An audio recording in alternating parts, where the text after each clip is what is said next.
bahkan terhadap materi pun juga sangat terbatas daya jangkau sains ya Bang. Misalnya saya pernah cerita mengenai 86 miliar helai saraf di otak manusia. Itu kan kalau kita bikin disertasi kan sangat tebal, sangat besar. Jadi kalau orang cemburu itu helai saraf yang mana yang bertemu. Kalau orang dengki itu yang mana yang itu. Orang takut tuh peristiwa sarafnya apa, orang pemberani, sampai ada metode pijet di dada sini ada sekian banyak saraf. Kalau kamu penakut itu kamu mijitnya gini, keluar gini. Kalau kamu terlalu nekat orangnya, nyibitnya ke dalam gini. Jadi itu pun sains belum pernah mengeksplorasi kemungkinan seperti itu. Oke. Kalau kembali ke pertanyaannya dosennya yang di seminar tadi, kalau sains itu ya saya kira sains tidak usah neko-neko lah, karena tidak mungkin dia masuk ke situ.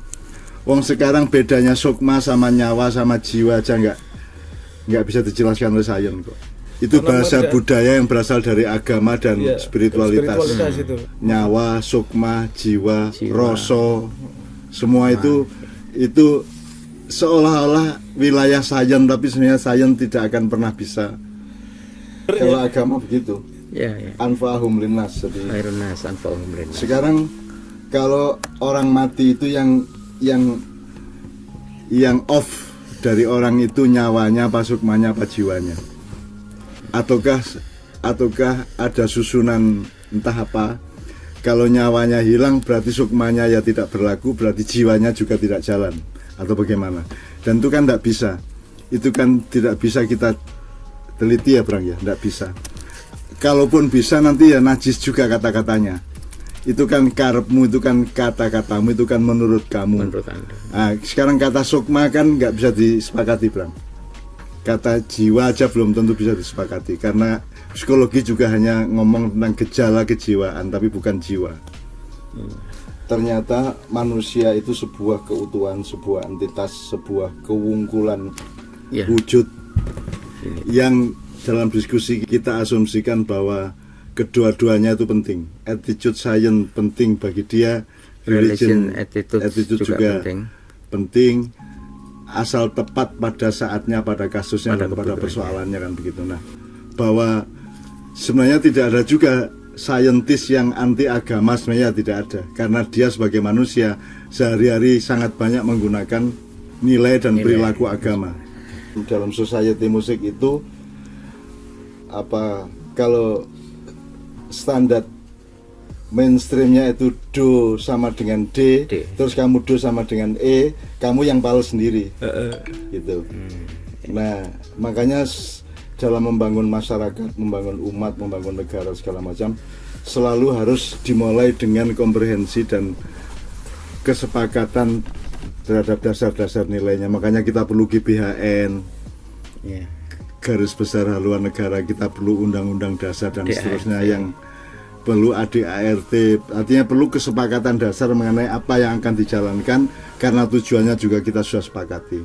Nah, kalau itu tidak dijalankan, kalau kesepakatan dasarnya kita rubah-rubah, Undang-Undang 45 menjadi Undang-Undang 2002, terus ditambah-tambah lagi pasal-pasal baru yang juga melecehkan hakikat-hakikat atau substansi sebelumnya, maka kita akan pasti mengalami chaos, lambat atau cepat, kan begitu. Jadi ini bukan hanya urusan ilmu murni, agama dan sains, ini juga urusan negara, urusan society, urusan kemasyarakatan, urusan umat.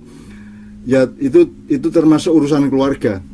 Kalau kita sebagai orang tua ngawur aja, pokoknya anaknya TK kita masukin yang kira-kira dia tamat di TK dia bisa hafal Quran, kan itu kan nggak saintis sama sekali. Itu kan ya gimana anak TK diharapkan cari TK yang bisa bikin dia hafal Quran segala macam.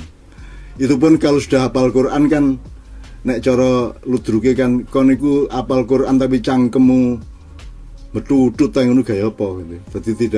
Jadi itu pun masih banyak sekali environment nilainya. Sedemikian rupa kan gitu. Ya saya kira kalau mau ngomong rekomendasinya ya. Ya. Ya mantaplah dengan science attitude dalam hidupmu, mantaplah juga dengan religion attitude dalam hidupmu. Ya. Tetapi belajarlah, maka kita sinau bareng, kita belajar bersama kapan kita terapkan science attitude, kapan misalnya fitnah itu kan lahir dari rendahnya science attitude, Frank ya. Hanya orang karena Anda masuk lift ada pas bersamaan dengan seorang cewek, terus nanti ada isu bahwa kamu pacaran sama cewek itu tadi, padahal itu kan ketemu di lift cuman naik 1-2 menit gitu ya. Itu yang namanya science attitude toh. Ya, jadi agama itu juga sangat membutuhkan science.